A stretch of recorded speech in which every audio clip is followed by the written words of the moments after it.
Dans cette vidéo, je vais vous montrer la puissance de Nano Banana. Je vais vous montrer qu'est-ce que vous pouvez faire avec Nano Banana. Comment est-ce que vous pouvez manipuler des images avec Nano Banana. Et on va se concentrer sur comment habiller son clone. Si tu me découvres pour la première fois, je suis Mireille Gaumont, architecte business IA. Sur cette chaîne, j'aide les entrepreneurs à se faire du profit grâce à l'IA sans compétences préalables. Si ce genre de sujet t'intéresse, n'hésite pas à t'abonner, à me laisser un like sous la vidéo et à me dire en commentaire quel sujet IA tu aimerais que je couvre la prochaine fois. Je suis sur Google Flow. Je vais créer un nouveau projet. Donc, la première étape, ce que je vois comme mise à jour dans Google Flow, regardez sur la gauche. Sur la gauche, je vois personnages, scènes et outils. Donc, je vais cliquer sur personnages, on va voir. On nous dit créer des personnages et utiliser-les dans différentes vidéos. Utilisez un exemple de prompt ci-dessous ou créez-en un à partir de 0. Ce que je vais faire, je vais importer ma propre photo. On va créer notre propre clone. Donc, je découvre en même temps que vous, c'est vraiment nouveau comme j'ai dit. On est en train de créer notre personnage. Ce qui est bien et ce que je remarque, c'est que désormais, on n'aura plus à refaire les mêmes choses. Une fois qu'on aura créé notre personnage, une fois, on pourra l'utiliser dans plusieurs images comme vidéo. Donc, on peut même sélectionner la voix, c'est super. Ça, c'est une mise à jour super intéressante. Vous vous rappelez, dans le passé, quand on faisait des vidéos dans Google Flow, on ne pouvait pas modifier la voix. On était obligé de subir, c'est-à-dire accepter les voix que VO3 nous donnait. Donc là, je me rends compte qu'on peut ajouter une voix et ça, c'est superbe. On va appuyer sur sélectionner une voix. On va aller dans créer une voix. Ok, donc ce que je constate, c'est que on ne peut pas encore créer sa propre voix, mais on peut choisir une voix qu'on va créer et qu'on pourra utiliser à chaque fois. Donc, c'est pas mal déjà. On va écouter les voix. Hi there. We're introducing a new feature. Donc, on a créé notre personnage. Maintenant, qu'est-ce qu'on va faire? On va habiller notre personnage. Je vous avoue que Google Flow a fait des mises à jour. Il y a des fonctionnalités que je n'avais pas vues dans le passé. Donc, je vais prendre le temps d'étudier ces fonctionnalités et vous revenir avec une nouvelle vidéo. Mais pour l'instant, aujourd'hui, ce que je voulais vous montrer, c'était comment est-ce que on pouvait transformer un clone, habiller un clone, lui donner un style qu'on veut. On va aller sur Pinterest. J'ai déjà un catalogue. Donc, on va aller dedans, on va choisir une tenue sympa. Voilà, regardez par exemple ça. On a la tenue, les chaussures, le sac. Ça aussi, c'est pas mal. On va aller pour ça. Donc, je vais prendre une capture d'écran de cette photo. On va encore chercher une autre tenue. Voilà, on va prendre cette photo également. Donc, maintenant, je vais importer les différentes photos de tenue. Et maintenant, ce qu'on va faire, on va donner une instruction à Nano Banana. On va prendre notre photo de nous, la photo de la tenue. On va demander à Nano Banana de faire porter la tenue à notre clone. Donc, je prends le personnage, je le dépose. Je prends cette tenue, je dépose également. Je m'assure que je suis sur Nano Banana. Je choisis le format de l'image que je veux. Je vais prendre un format vertical 3/4. Je prends 4 variations et je vais écrire maintenant ce prompt. Fais porter la tenue de l'image 2 à la dame de l'image 1. Vous voyez comment c'est simple de prompter avec Nano Banana? C'est vous qui dites ce que vous voulez. Sachez que Nano Banana reconnaît qu'est-ce qui est image 1, qu'est-ce qui est image 2. Donc, vu que j'ai été précise, je vais maintenant lancer la génération. Ok, donc on va regarder.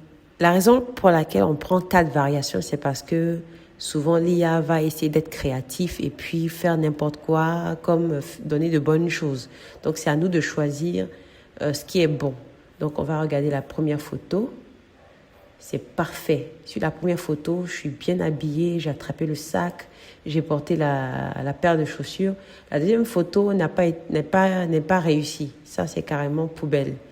La troisième, elle est superbe. La quatrième aussi. On va regarder la photo de base, ok? Et on va voir qu'est-ce qui a respecté le plus. On peut dire que c'est la dernière photo, ok? Maintenant, il est vrai que la couleur n'a pas été respectée, donc on peut toujours faire des modifications, hein. La première photo, la dernière photo, ça peut passer, ça a respecté la tenue. Quand on a aimé une photo, on met un cœur en favori et on peut l'exporter.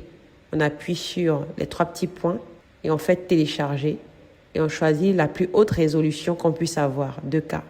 Donc, imaginez que vous êtes dans le domaine de la mode. Vous avez une boutique de vêtements. Vous n'avez pas les moyens de payer un mannequin, programmer un photoshoot. Donc, vous prenez de belles photos de vos tenues sur un fond blanc, même si ce n'est pas sur un fond blanc, sur un cintre. Ok, vous accrochez bien sur un cintre devant un mur blanc, par exemple. Vous prenez une photo de vos tenues et vous les importez. Vous prenez une photo de vous ou d'une amie ou de qui vous voulez comme mannequin et puis vous faites porter tout simplement la tenue au mannequin. On va encore essayer un deuxième test avec la deuxième tenue. Ce que je vais faire pour aller vite, regardez. Vu que j'ai déjà le prompt, je ne vais pas retaper le prompt. Donc, je choisis parmi les images que j'ai générées, je mets mon curseur, je vais sur la flèche.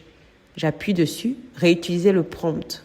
Donc, il me remet le prompt et les images qui ont servi à la génération de l'image. Donc, moi, je vais enlever les images. Je vais rattacher l'image de la tenue d'abord. Ensuite, je vais rattacher l'image de mon clone et je vais lancer la génération. Mais avant de lancer la génération, je peux rajouter encore une instruction pour éviter l'erreur qui a eu lieu tout à l'heure. Je peux rajouter une instruction en disant « Respecte la couleur des vêtements » et je lance.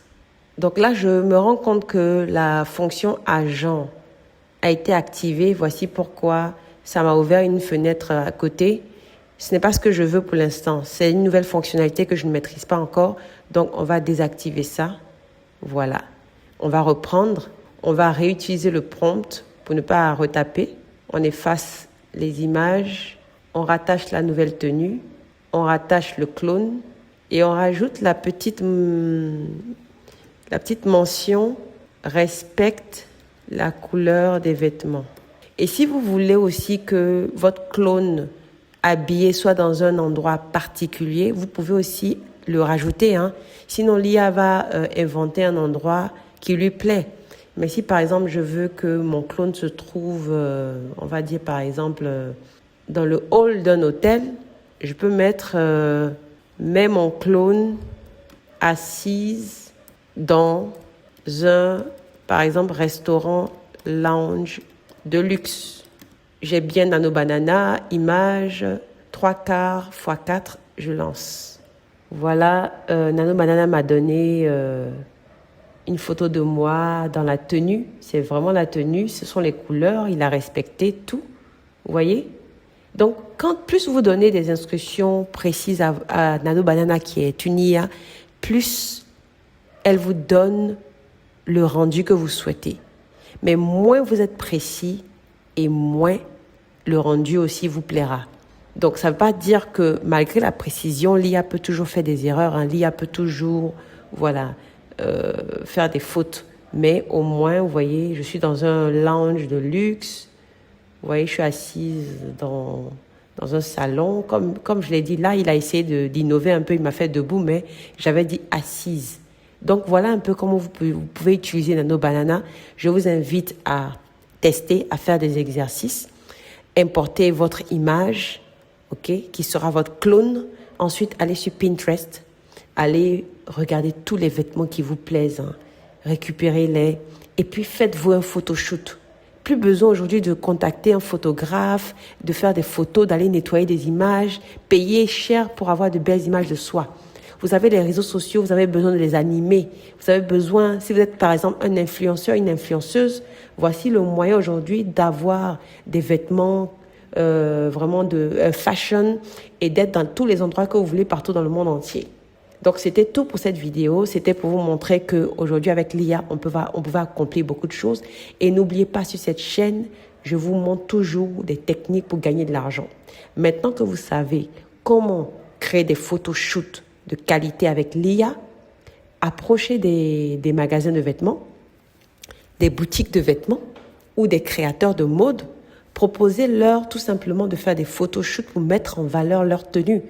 Entre accrocher une tenue sur un cintre dans un magasin et faire porter une tenue à une personne qui la met en valeur, qu'est-ce qui vend le plus selon vous? Et vu que ça ne vous prend pas beaucoup de temps, faites des packages. Faites des packages de photos pour un petit montant. C'était tout. Je suis Mireille Gaumont, architecte business IA, et on se retrouve pour la prochaine fois pour une nouvelle vidéo.